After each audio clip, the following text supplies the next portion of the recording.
Friends, हम एक मत है कि आतंकवाद मानवता के लिए सबसे बड़ा खतरा है। प्रधानमंत्री मोदी जी के नेतृत्व में जैसा आप चाहते हैं वैसा हो कर रहे हैं। साथियों, एक रक्षा मंत्री के रूप में मेरा दायित्व है कि मैं अपने सैनिकों के साथ मिलकर देश की सीमाओं की सुरक्षा सुनिश्चित करूं। हर देशवासी आज यही चाहता है। पाकिस्तान तो खुद गिलगिट से परेशान है और छोटे छोटे वहां जितना वो भारत को परेशान करना चाहता है उससे ज्यादा तो वहां के लोग परेशान हैं पाकिस्तान से और वो इससे मुक्ति चाहते हैं।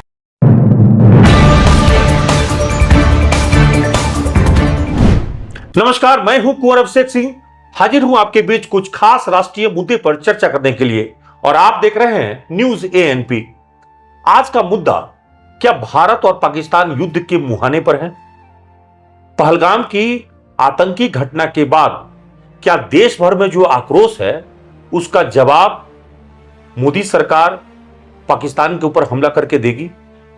बहुत सारे ऐसे सवाल हैं जिसका जवाब ढूंढा जा रहा है। दुनिया में भी हलचल मची हुई है।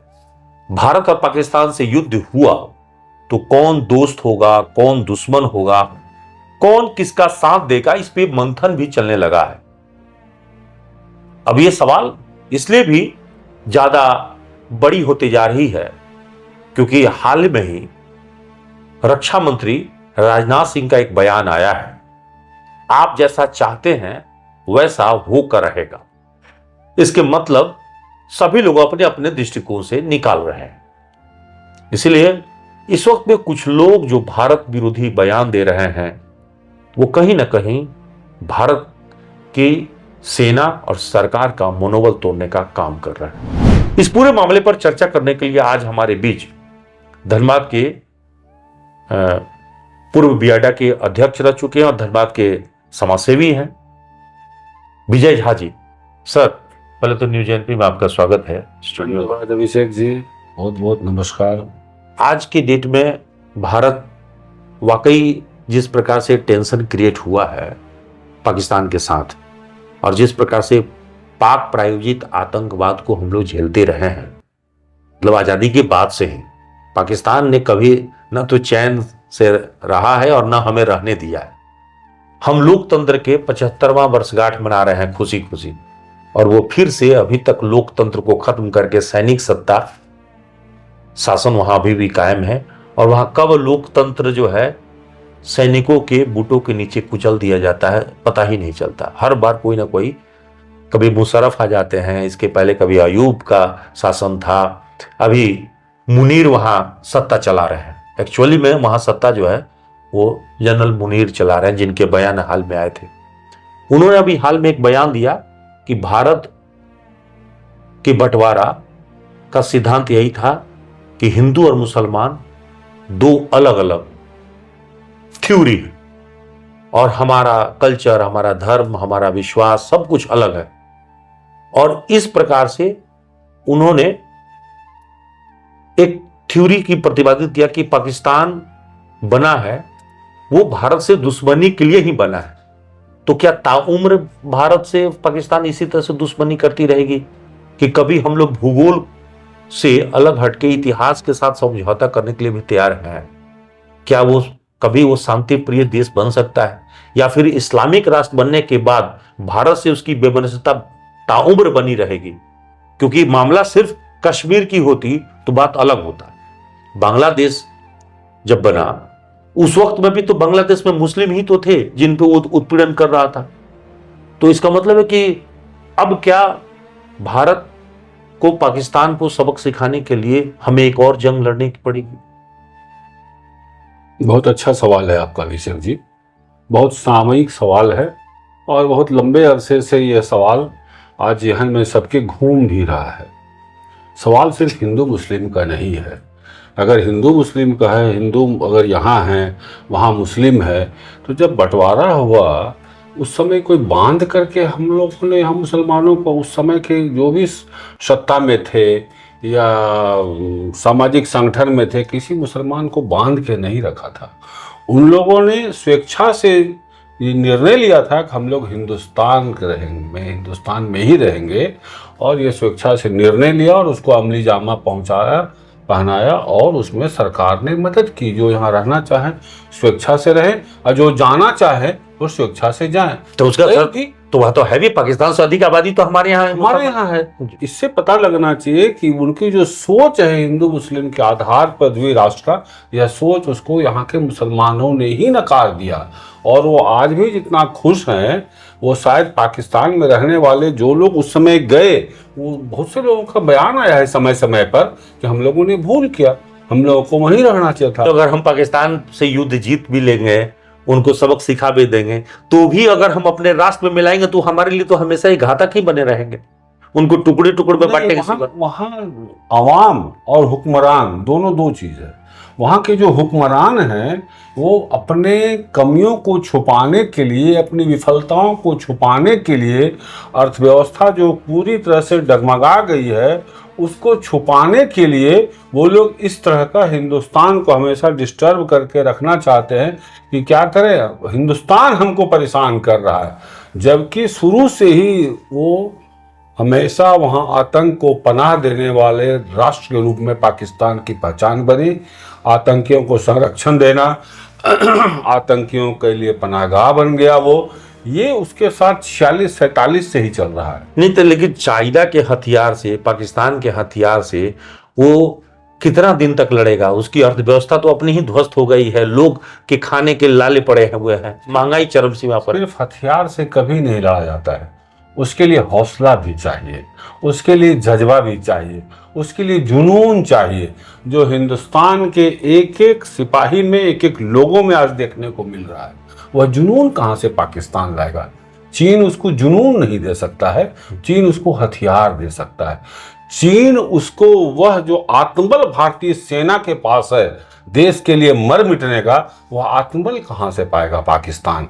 वहाँ तो आपने देखा अभी आर्मी चीफ जिस मुनीर की आपने बात की, वो अपने पूरे परिवार को इंग्लैंड में बसा दिए, इंग्लैंड ले जाके छोड़ के आए। बिलावल भुट्टो अपने पूरे परिवार को कनाडा शिफ्ट कर दिया।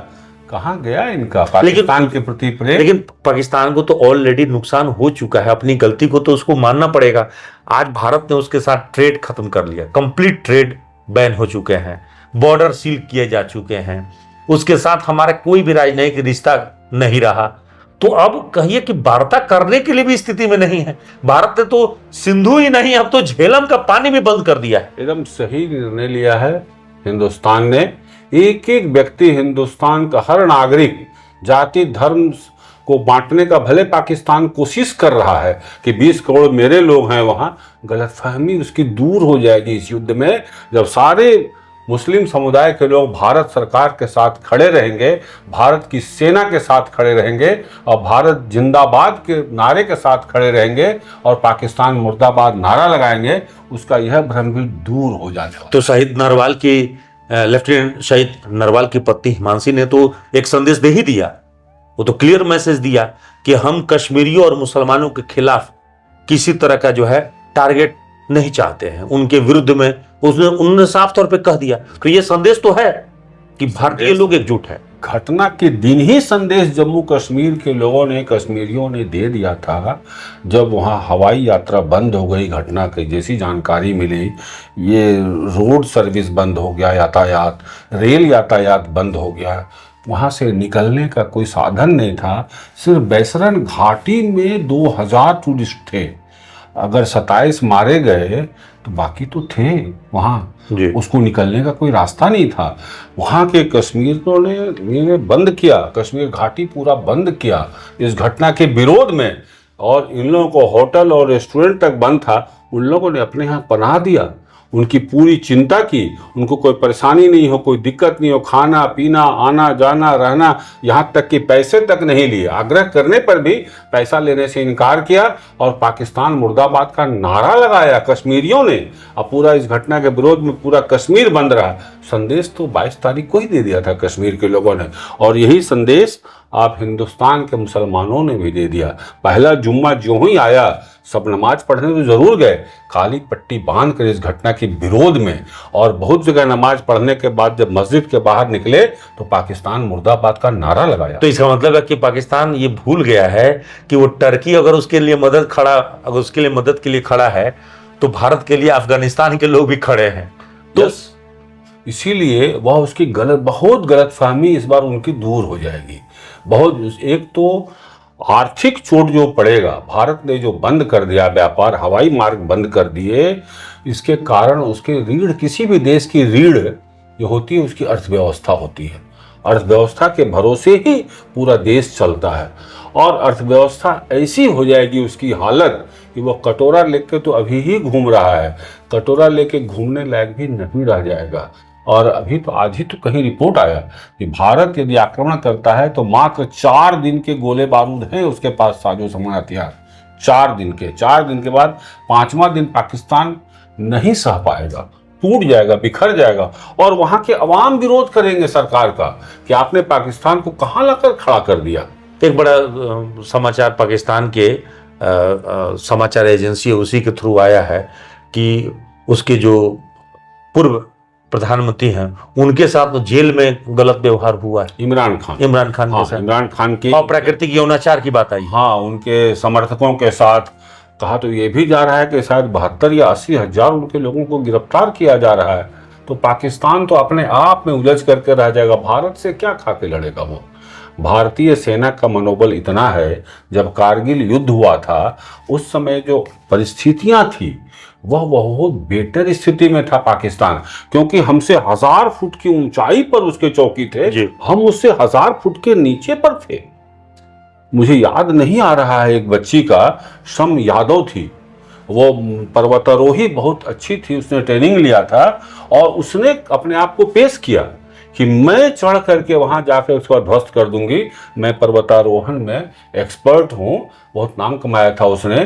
तो यहाँ ऐसे ऐसे जज्बे वाले लोग हैं, ये जज्बा कहां से पाएगा पाकिस्तान? यहाँ तो बेटियां आगे आ गई थी कि हम कारगिल युद्ध कितना आसानी से हम लोगों ने जीता और कितना बुरी तरह मार खाया पाकिस्तान कि बंकर छोड़ के भागना, ऑपरेशन विजय उसका नाम था। वो बंकर छोड़ के भाग गए थे। ये तो अभी युद्ध हुआ नहीं है। अगर इतना ही देश के प्रति जज्बा है बिलावल भुट्टो का, अपने परिवार को कनाडा क्यों भेजा?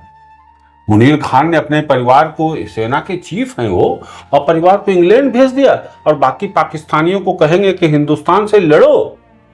तो यह बातें जब उन लोगों के बीच में खुल जाएगा तब ये कहीं के नहीं रहे। तो अभी जो वाक युद्ध हो रहा है, नेताओं की जुबानी जो चल रही है, ये सब धरा रह जाएगा जब असल वार छिड़ेगा। तो हो सकता है, मैं तो कह रहा हूं आपके चैनल पर पूरी जिम्मेवारी से, हो सकता है बहुत बड़े बड़े नेता पाकिस्तान से पलायन कर जाएंगे।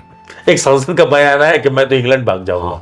एक बयान आया है, प्रतिनिधि हैं वो, उन्होंने कहा भाग जाएगा। मैं तो कह रहा हूँ बड़े बड़े नेता, सेना से जुड़े हुए, रक्षा विभाग से जुड़े हुए लोग, पता चलेगा रात में अमेरिका भाग गए। तो इनका भागने का इतिहास तो है, इंग्लैंड भाग गया। क्योंकि नवाज शरीफ हो या और भी बहुत से नेता, परवेज मुशर्रफ हो, ये लोग भागते रहे जी। इसीलिए जिस दिन युद्ध छिड़ जाएगा, मैं समझता हूँ 48-72 घंटा यदि पाकिस्तान टिक जाए तो बहुत बड़ी बात होगी। उतना भी टिकना मुश्किल हो जाएगा, क्योंकि भारत की सेना सिर्फ हथियार से नहीं लड़ेगी, वो जज्बे कैसे लड़ेगी। भारत माता की जय बोलते हुए लड़ती है, और वह एक पैर हमेशा भागने के हिसाब से वो लड़ता है कि जब लगेगा कि हम 19 वर्ष भागते रहते हैं तब भाग जाएगा बंकर से। ये शायद हुक्मरानों को भी पता नहीं है, क्योंकि हुक्मरान के नियत को वो लोग बहुत अच्छी तरह जान गए हैं। जो भी हुक्मरान हैं सबका पता लगा कि सब विदेशों में अरबों करोड़ों रुपया रख करके ये लोग यहाँ राजनीति कर रहे हैं पाकिस्तान। लेकिन अभी भी कहा जा रहा है कि रसिया भारत के पक्ष में हमेशा रहा है, एक अच्छा मित्र की तरह। अमेरिका को कोई भरोसा नहीं, वो क्या करेगा? हमको कोई जरूरत भी नहीं। इस गलतफहमी में अमेरिका न रहे कि हम मदद करेंगे तभी भारत युद्ध जीतेगा। भारत की सेना इतनी सक्षम है। अब भारत के सेना के पीछे सेकंड लाइन में हिंदुस्तान की 141 करोड़ जनता खड़ी रहती है। हम लोग देखे थे 71 का युद्ध होता था, हम लोग कॉलेज में पढ़ते थे उस समय, ट्रेनें गुजरती थी धनबाद से, सारे धनबाद के लोग, शहर के वासी और स्टूडेंट लोग, हम लोग बिस्कुट, चॉकलेट, पाव रोटी लेके खड़े रहते थे। ट्रेन आधा घंटा, 2 घंटा, 3 घंटा जब भी सेना को लेकर गुजरती थी, होड़ हो जाती थी सेनाओं को देने के लिए। उससे मोबाइल का दौर नहीं था, फोटो खींचने नहीं जाते थे लोग, लेकिन हम उससे हाथ मिला सके, उसके साथ खड़े हो सके, 2 मिनट भी भारत माता की जय बोल सके, यह जज्बा था। जी। यह जज्बा आज भी है, ये दिख जाएगा युद्ध में। भारत का, हमारा जम्मू कश्मीर से लेकर कन्याकुमारी तक पूरा पश्चिम उत्तर दक्षिण पूरा देश 141 करोड़ की जनता जो है वो एक साथ खड़ी है। और भारतीय सेना जब आगे बढ़ती है तो इतिहास बदलती है। और इसका उदाहरण भी है, भारतीय सेना जब शांति के मौके पर जाती है तो शांति, और जब वो बॉर्डर पे पहुंचती है तो फिर क्रांति ला देती है। और इसीलिए पाकिस्तान डरा हुआ है, सहमा हुआ है कि अगर युद्ध छिड़ गया तब उसे मुंह खानी पड़ेगी, जैसे वो पिछली बार 65 और 71 में मुंह खाया और कारगिल के युद्ध में भी पाकिस्तान की भद पीटी। आज सिर्फ और सिर्फ देश की प्रत्येक जनता यही चाहती है कि भारत पाकिस्तान को मुंहतोड़ जवाब दे, एक ऐसी कार्रवाई करे ताकि पाकिस्तान अगले 100 वर्ष में, मतलब पूरी एक सदी में भी भारत के खिलाफ आंख उठाकर देखने की हिमाकत न कर सके, फिर से किसी की जान लेने की हिम्मत न जुटा सके। इसलिए भारत की जनता कार्रवाई चाहती है और 141 करोड़ लोग भारत की सरकार और भारत की सेना के पीछे खड़े हैं और वो चाहते हैं कि पाकिस्तान को इस पर मुंहतोड़ जवाब मिलना चाहिए। आज के लिए इतना ही। कुंवर अभिषेक सिंह, न्यूज़ एएनपी, धनबाद।